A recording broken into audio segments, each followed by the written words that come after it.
Hello friends, आपका एक बार फिर से स्वागत है आपके अपने YouTube platform career crack hub पर। मैं विकास मिश्रा पॉलिटी का एक नेक्स्ट वीडियो लेकर उपस्थित हूं आपके सामने। और आप लोग पीछे स्लाइड में देख पा रहे होंगे कि ये क्लास नंबर 5 का पार्ट सेकेंड है। ऐसा क्यों है? क्योंकि पार्ट फर्स्ट पहले ही अपलोडेड है और हम लोग इस क्लास नंबर 5 में पढ़ रहे हैं कि हमने दूसरे देशों से कुछ ना कुछ लिया है भारत के संविधान में, तो कहाँ से क्या क्या लिया है। कुछ चीज़ें हमने पार्ट नंबर फर्स्ट में कंप्लीट की थी और कुछ चीज़ें रह गई थी, तो वो हम लोग आज कंप्लीट करने वाले हैं। और शायद पार्ट नंबर फर्स्ट थोड़ा सा बड़ा हो गया है, वीडियो लगभग 1 घंटे का वीडियो है। और देखिए, मेरे पास दो ऑप्शन होते हैं, क्योंकि बहुत सारी जगह से मेरे को सजेशन मिलते हैं कि सर छोटी वीडियो बनाओ, 25 मिनट के बनाओ, 30 मिनट के बनाओ। बच्चे वही देखते हैं, व्यू उसी पे ज़्यादा आएंगे, लाइक भी उसी पे ज़्यादा आएंगे। लेकिन देखिए, मेरा ज़मीर साथ नहीं देता है। भाई 25 मिनट में, 30 मिनट में मैं तुम्हें क्या सिखा दूंगा? या वास्तव में अगर जो कोई वीडियो छोटा है, 25-30 मिनट वाला है, तो बनाया जाएगा 25-30 मिनट का वीडियो। लेकिन अगर जो जहां पर मुझे कंटेंट आपको देना है, सिखाना है चीज़ों को, तो अगर जो 1 घंटे की हो, 1.5 घंटे की हो या 25 मिनट की हो, उससे कोई फ़र्क आपको नहीं पड़ना चाहिए।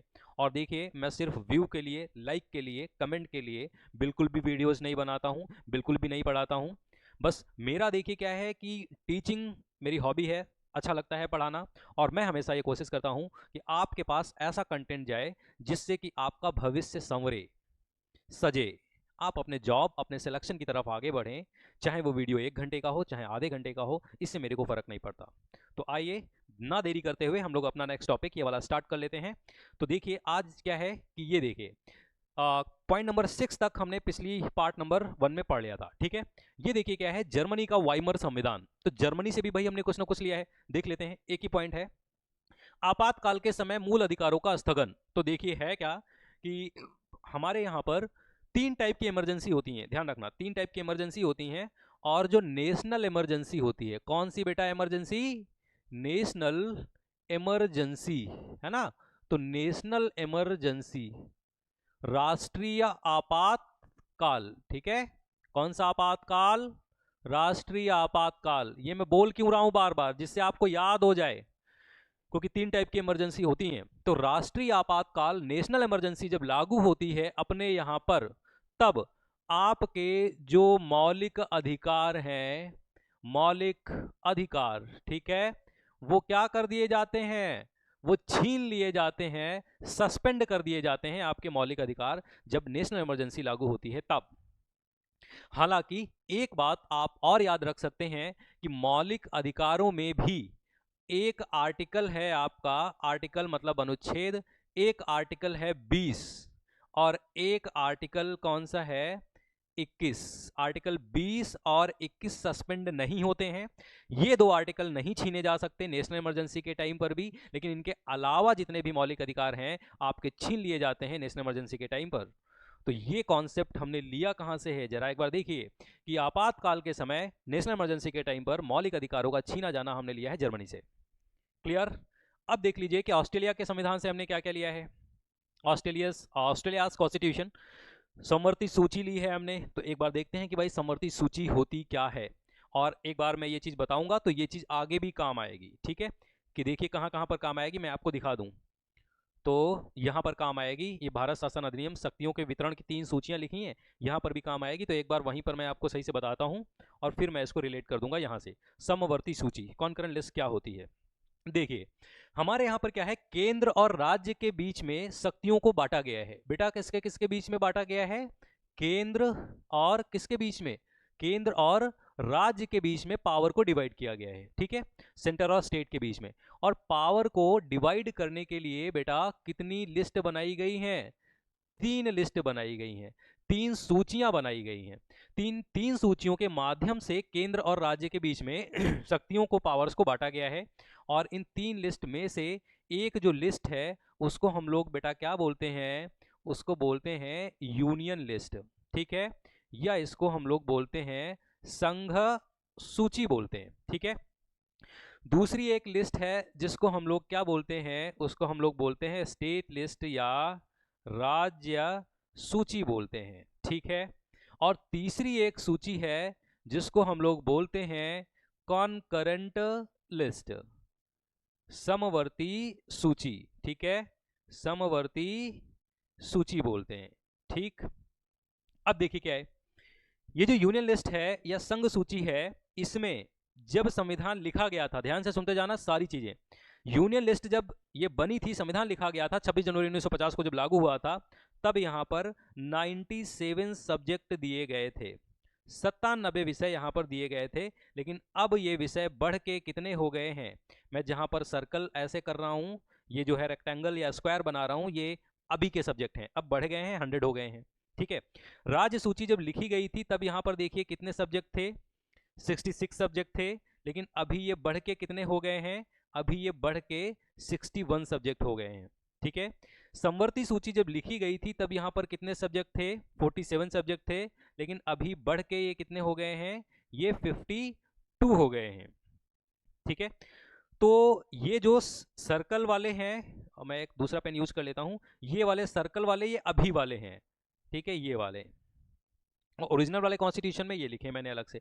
तो यूनियन लिस्ट में जो अभी 100 सब्जेक्ट हैं, उन पर कानून बनाने की ताकत किसके पास है, केंद्र के पास है। राज्य सूची में अगर जो कोई भी सब्जेक्ट दिया है तो उस पे कानून बनाने की ताकत किसके पास है, वो किसके पास है, राज्यों के पास है। और अगर जो कोई चीज कंकरेंट लिस्ट में दी है, समवर्ती सूची में दी है, तो कानून बनाने की ताकत कंकरेंट लिस्ट में दोनों के पास है। सेंटर भी कानून बनाएगा, केंद्र भी कानून बनाएगा और स्टेट भी कानून बनाएगा। ऐसे 52 सब्जेक्ट यहां पर दिए गए हैं। ठीक है, इसमें यूनियन लिस्ट में कैसे कैसे सब्जेक्ट हैं, तो जो इंपॉर्टेंट चीजें हैं जैसे कि न्यूक्लियर हो गया, स्पेस हो गया, इंटरनेशनल रिलेशन हो गया, डिफेंस हो गया, ऐसी चीजें यहां पर है, यूनियन लिस्ट में है। राज्य सूची में कैसे विषय हैं, तो पुलिस हो गया, लोक व्यवस्था हो गई, स्वच्छता हो गई, साफ सफाई हो गई, वो यहां पर हो गया। कंकरेंट लिस्ट में विवाह, तलाक, बच्चे को गोद लेना है, शिक्षा है, ये सारे सब्जेक्ट ऐसे कंकरेंट लिस्ट में है। तो इन 3 लिस्ट के माध्यम से पावर को डिवाइड कर दिया गया है। ठीक है, अच्छा, जैसे यूनियन लिस्ट में 100 सब्जेक्ट हैं, ठीक है, स्टेट लिस्ट में 61 सब्जेक्ट हैं, जिन पे स्टेट लिस्ट में ये जो 61 सब्जेक्ट हैं, इन पे कानून कौन बनाएगा, राज्य कानून बनाएगा। जो ये 100 सब्जेक्ट हैं यूनियन लिस्ट वाले, इन पे कानून सिर्फ और सिर्फ केंद्र बनाएगा, राज्य टांग नहीं अड़ाएंगे।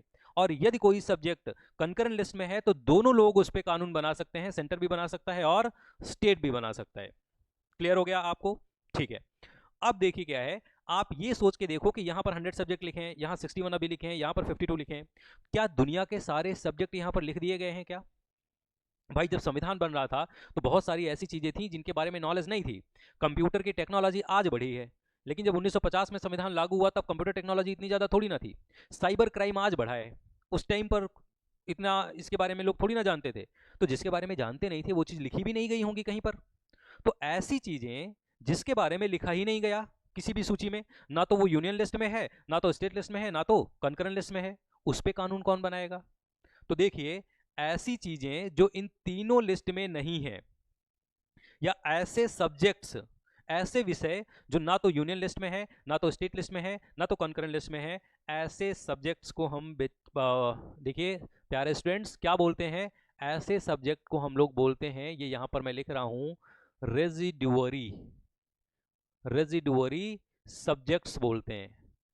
रेजिडुअरी सब्जेक्ट्स, या इसको हम लोग हिंदी में देखिए प्यारे बच्चों क्या बोलेंगे, इसको हिंदी में बोलेंगे अवशिष्ट विषय। अवशिष्ट विषय, अवशिष्ट विषय का मतलब जो विषय ना तो यूनियन लिस्ट में है, ना तो स्टेट लिस्ट में है, और ना तो कंकरेंट लिस्ट में है, कहीं भी नहीं है, उनको रेजिडुअरी सब्जेक्ट्स बोलेंगे। और रेजिडुअरी सब्जेक्ट्स की पावर हमारे यहाँ पर किसको दे दी गई है, यहाँ पर थोड़ी सी जगह कम है तो मैं थोड़ा सा छोटा लिखूंगा, ठीक है, आप लोग थोड़ा सा मैनेज कर लेना। ये लेता हूँ कलर, ठीक है। तो यहाँ पर देखिए क्या है, रेजिडुअरी सब्जेक्ट्स या अवशिष्ट विषय हमारे यहाँ पर सेंटर को दिए गए हैं, सेंटर, SENTRE, ठीक है, सेंटर। तो सेंटर या केंद्र को दिया गया है क्या, रेजिडुअरी सब्जेक्ट। मतलब अगर जो कोई भी सब्जेक्ट किसी भी लिस्ट में अगर जो नहीं लिखा है तो वो अपने आप किसके खाते में पहुंच जाएगा, सेंटर या केंद्र के खाते में पहुंच जाएगा। उस पर कानून कौन बनाएगा, उस पर कानून केंद्र बनाएगा, ठीक है, अपने यहाँ पर ये कॉन्सेप्ट है। अब आप देखो, तो कंकरेंट लिस्ट जो है, समवर्ती जो सूची है, ये समवर्ती सूची हमने कहाँ से ली है, एक बार देखो जरा, ऑस्ट्रेलिया से ली है, ठीक है, बात क्लियर हो गई। और ये तीनों लिस्ट जो है ये कहां से ली है, अभी हम आगे पढ़ेंगे ये तीनों लिस्ट का कॉन्सेप्ट कहां से लिया है। एक चीज अभी और आप पढ़ लो, ये जो रेजिडुअरी सब्जेक्ट्स हैं, अवशिष्ट विषय जो हैं, वो सेंटर के पास होना, केंद्र के पास होना, वो हमने देखिए कहां से लिया है। ये मैं आपको बता दूं, ये देखिए कनाडा लिखा है ना, कनाडा में देखिए अवशिष्ट शक्तियों का केंद्र में निहित होना। रेजिडुअरी पावर्स या रेजिडुअरी सब्जेक्ट्स पे केंद्र कानून बनाएगा। ये हमने कहाँ से लिया है? कनाडा से लिया है। तो दो चीजें आपकी क्लियर हो गई, ठीक है। ठीक, अब पहले एक बार देख लेते हैं समवर्ती सूची। उसके बाद देखिए कि अपने यहाँ पर व्यापार करने की फ्रीडम दी गई है भाई, व्यापार, वाणिज्य और समागम की स्वतंत्रता, मतलब फ्रीडम ऑफ ट्रेड। तो व्यापार करने की स्वतंत्रता दी गई है। क्यों दी गई है? तो देखिए इंडिया में पहले राज्य रजवाड़े बहुत थे। अब राज्य रजवाड़े बहुत थे तो व्यापार या ट्रेड करने में रेस्ट्रिक्शंस बहुत थी, रुकावटें बहुत थी। क्यों रुकावटें बहुत थी? पता लगे ये इंडिया है, यहाँ पर महाराजा रणजीत सिंह हैं, यहाँ पर अवध के नवाब वाजिद अली शाह हैं, झांसी की रानी हैं, हैदराबाद के नवाब हैं, राजपूत राजा हैं। तो पता लगे इन राजा के आपस में बनती है तो भाई व्यापार कर लो, और इन राजा के आपस में बनती नहीं है तो जैसे ही सामान लेके आए यहाँ पर रोक दिया आपको कि भाई नहीं, हमारे राज्य में तो आप नहीं बेचोगे। तो रुकावटें बहुत थी, और ऐसी रुकावटें अगर जो बात तक जारी रहती तो इंडिया एक यूनाइट इंडिया, एक भारत देश बन ही नहीं पाता, उसका निर्माण हो ही नहीं पाता। इस वजह से हमने लिखा कि freedom of trade through out Indian territory, पूरे भारत के राज्य क्षेत्र में व्यापार, वाणिज्य एवं समागम की स्वतंत्रता। तो व्यापार करने की जो स्वतंत्रता है ये हमने कहाँ से ली है प्यारे बच्चों? ये ऑस्ट्रेलिया से ली है, ठीक है। उसके बाद संसद के दोनों सदनों की संयुक्त बैठक, ये क्या होती है? संयुक्त बैठक या ज्वाइंट सेटिंग, इसका देखिए मतलब क्या है, तो इसके बारे में एक बार समझिए।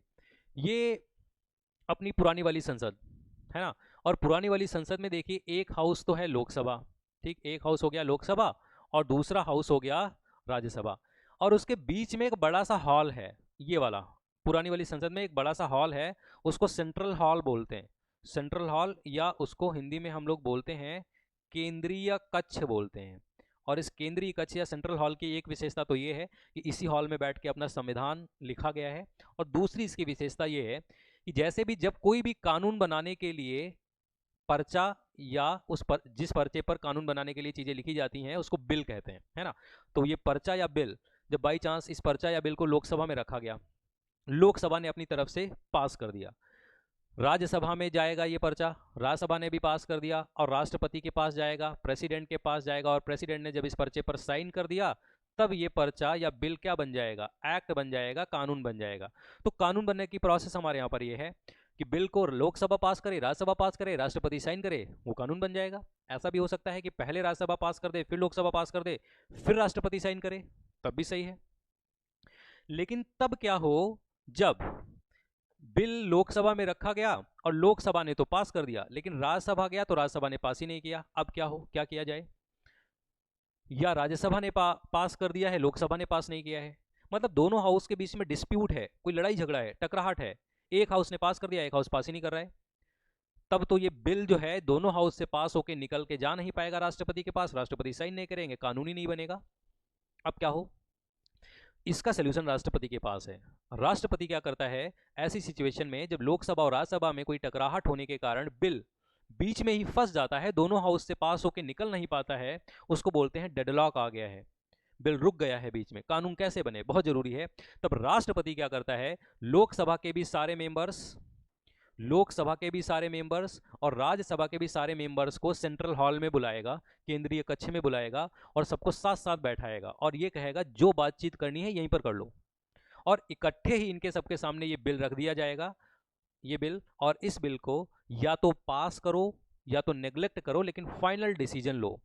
तो दोनों हाउसेस को, लोकसभा राज्यसभा के मेंबर्स को साथ साथ बुलाया जाना बाय द प्रेसिडेंट, राष्ट्रपति के द्वारा, इसको बोलते हैं संसद के दोनों सदनों की संयुक्त बैठक। और ये प्रोविजन हमने कहां से लिया है? तो ये हमने प्रोविजन लिया है ऑस्ट्रेलिया से, joint setting of both the houses of parliament, ठीक है। आगे को बढ़ लेते हैं, ठीक है, आगे ये आ गया कनाडा। अब कनाडा पढ़ते हैं।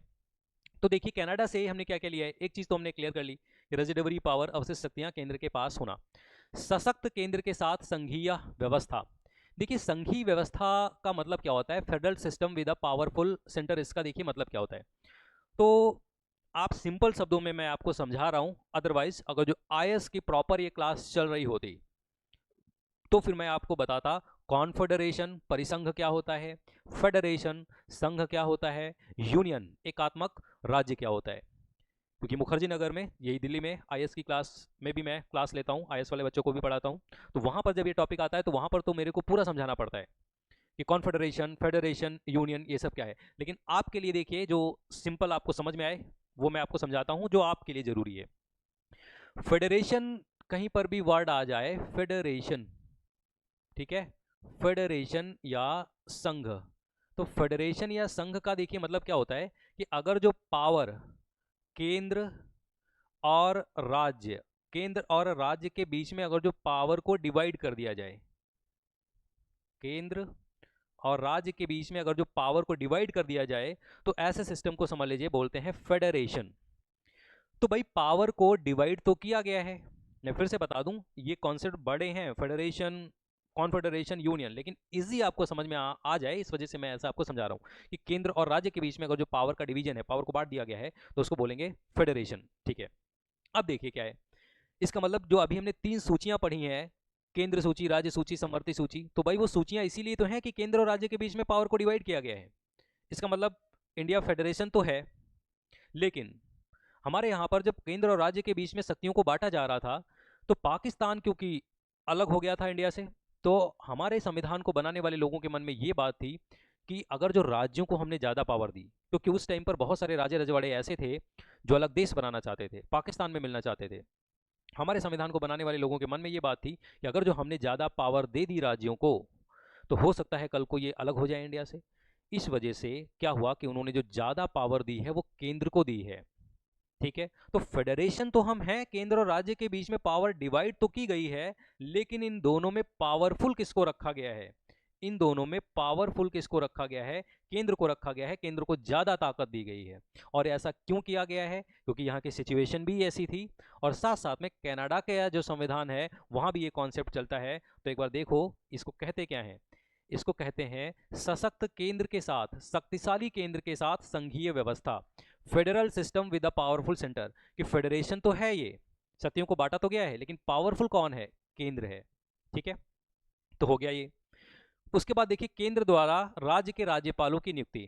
अब देखिए यहां पर क्या है कि जो राज्य हैं, राज्यों का अच्छा हेड कौन होता है, तो राज्यों का हेड होता है राज्यपाल, गवर्नर। और गवर्नर या राज्यपाल की नियुक्ति कौन करता है, तो ये यहां पर मैं लिख रहा हूं कि राज्य का हेड होता है राज्यपाल या गवर्नर। और राज्यपाल या जो गवर्नर है इसका अपॉइंटमेंट कौन करता है, मैं पेन का कलर एक बार चेंज कर लूं, ये तो राज्यपाल की नियुक्ति बेटा कौन करता है, राज्यपाल की नियुक्ति करता है राष्ट्रपति, प्रेसिडेंट। और प्रेसिडेंट ये किसकी एडवाइस पे करता है, पीएम की एडवाइस पे करता है, प्रधानमंत्री की सहमति से या प्रधानमंत्री की सलाह पर राष्ट्रपति के द्वारा राज्यों के हेड राज्यपाल की नियुक्ति की जाती है। तो केंद्र द्वारा राज्यों में राज्यपाल की नियुक्ति करना, appointment of state governors by the centre, ये कहां से हमने लिया है, कनाडा से, क्योंकि कनाडा में भी यही चलता है। ठीक है, उसके बाद देखिए उच्चतम न्यायालय का परामर्शी न्याय निर्णयन, advisory jurisdiction of the supreme court. ये लंबी सी लाइन अगर जो ना याद हो, उच्चतम न्यायालय का परामर्शी न्याय निर्णयन, ये थोड़ा सा टफ इन्होंने लिख दिया है, तो मैं आपको बताता हूँ इसकी जगह पर आपको क्या याद करना है। एक सेकेंड, थोड़ा सा इरेज कर लूँ मैं। ठीक है, यहाँ पर आप इजी लिख सकते हैं, क्या इसकी जगह पर क्या लिख सकते हैं, सर्वोच्च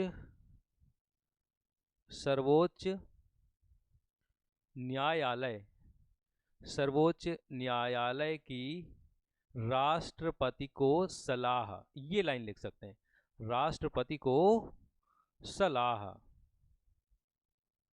ठीक है, ये क्यों मैंने लिखा, तो सर्वोच्च न्यायालय की राष्ट्रपति को सलाह, इसका मतलब देखिए क्या है कि राष्ट्रपति, देखिए राष्ट्रपति के पास जब कोई भी ऐसा क्वेश्चन होता है, ऐसा प्रश्न होता है, उसको समझ में नहीं आता है कि भाई क्या करें, तो ऐसे मौके पर राष्ट्रपति सुप्रीम कोर्ट से, सर्वोच्च न्यायालय से सलाह मांग सकता है, एडवाइस मांग सकता है कि बताइए क्या करें, मेरे को समझ नहीं आ रहा, आप ही कुछ सलाह दें।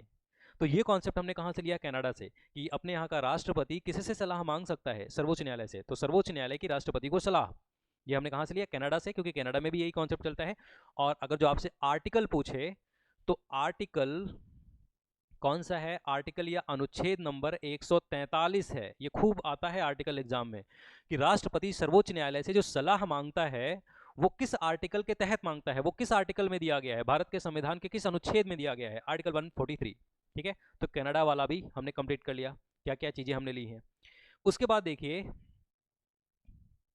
भारत शासन अधिनियम 1935, गवर्नमेंट ऑफ इंडिया एक्ट 1935, ये क्या है, तो गवर्नमेंट ऑफ इंडिया एक्ट 1935 है क्या, पहली बात तो यही।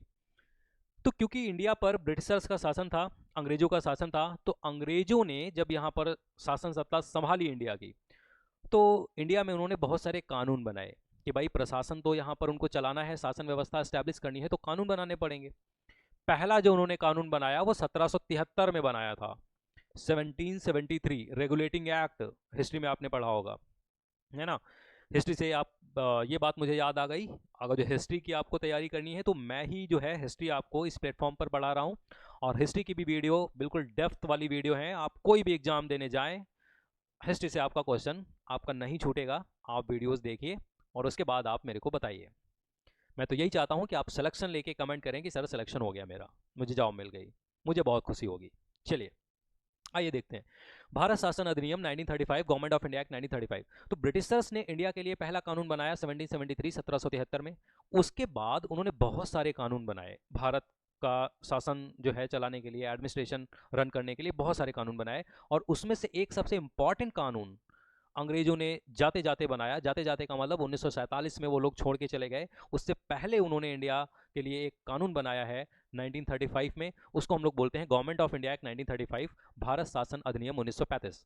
इसका मतलब भारत शासन अधिनियम 1935 भारत का शासन प्रशासन चलाने के लिए अंग्रेजों के द्वारा बनाया गया कानून है, ठीक है। और इस कानून के माध्यम से बहुत सारी व्यवस्थाएं इंडिया में की गई।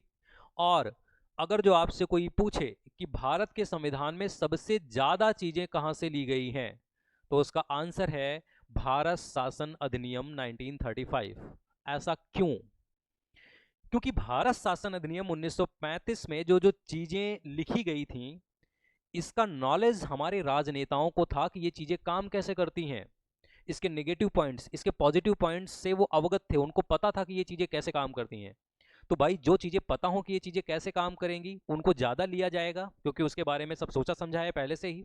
और यही रीजन है कि गवर्नमेंट ऑफ इंडिया एक्ट 1935 में जो जो चीजों का प्रावधान था, उसमें बहुत सारी चीजों के बारे में पहले से ही हमारे राजनेताओं को एक्सपीरियंस था, अनुभव था कि चीजें कैसे काम करती हैं। इस वजह से सबसे ज्यादा जो चीजें ली गई हैं वो गवर्नमेंट ऑफ इंडिया एक्ट 1935 से ली गई हैं।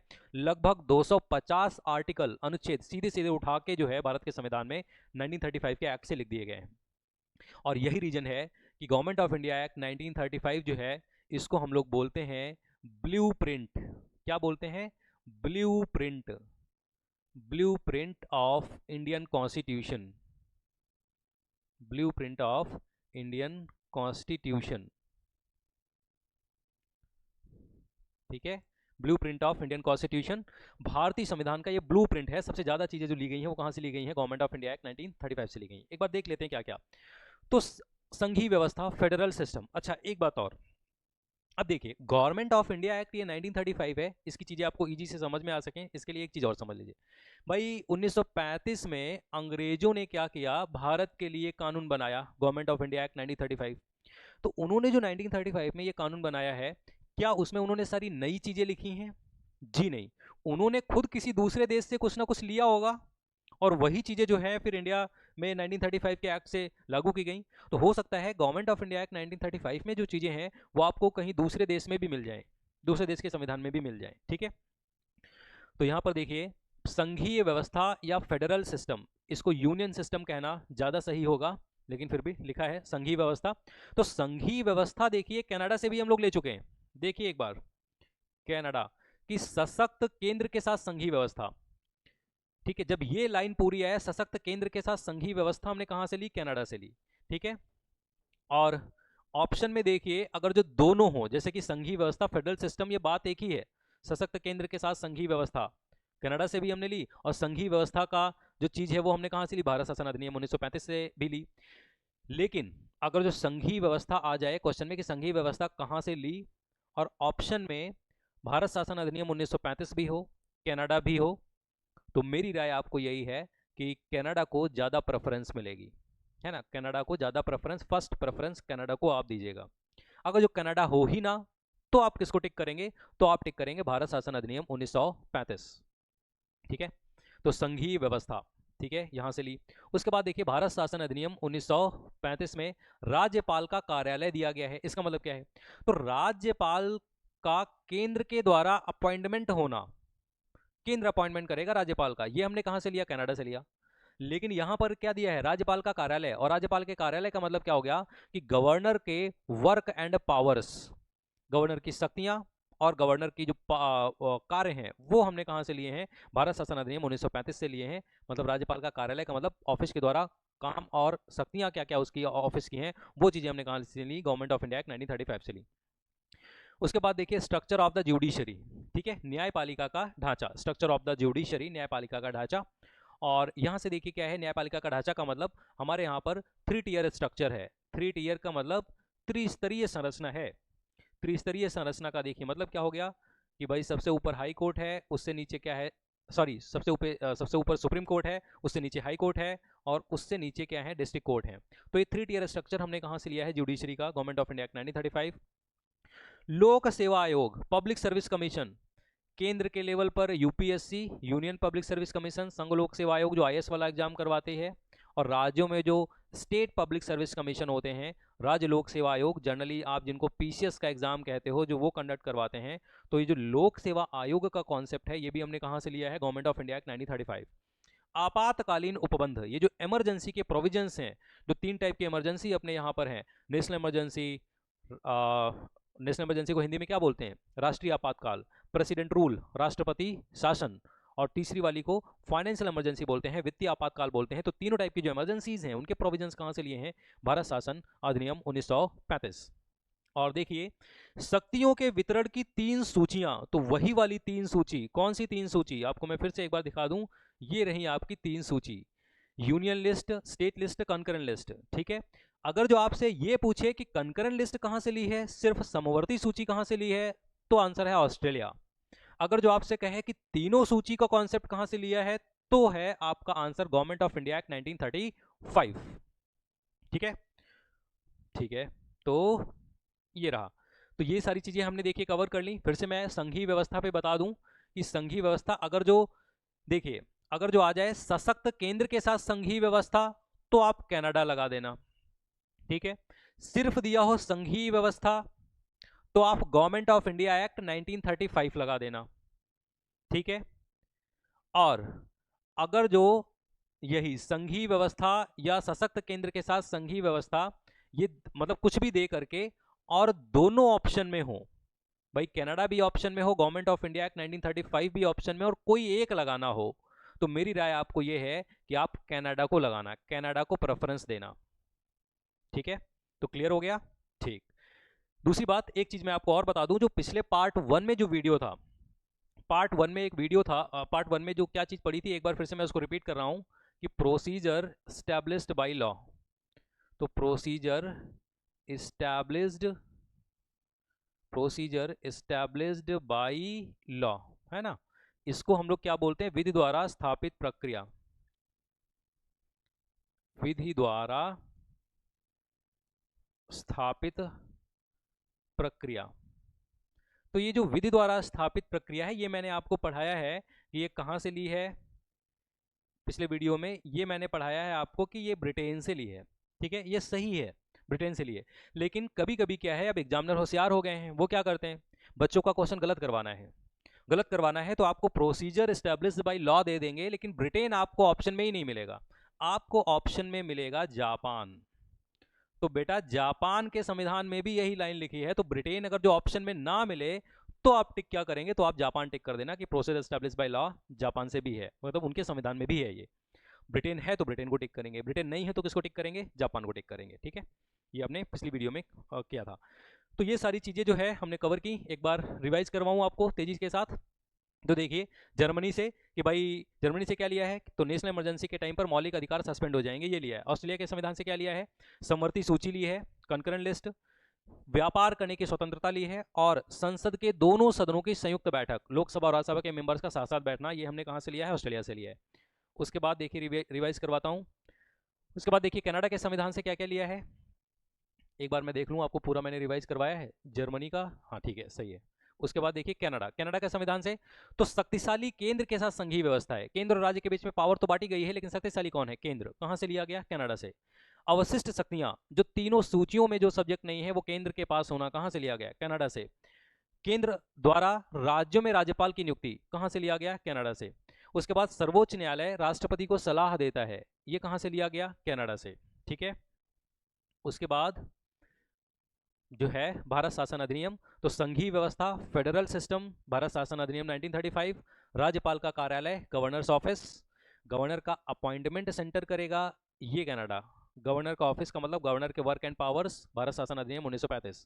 Structure of judiciary, supreme court, high court, district court, 3 tier structure, भारत शासन अधिनियम 1935। लोक सेवा आयोग, भारत शासन अधिनियम 1935। आपातकालीन उपबंध, तीनों टाइप की इमरजेंसीज और शक्तियों के वितरण की 3 सूचियां, वही वाली union list, state list and concurrent list, संघ सूची, राज्य सूची, समवर्ती सूची। तो ये हमने ये वाला भी पार्ट अपना कंप्लीट किया है।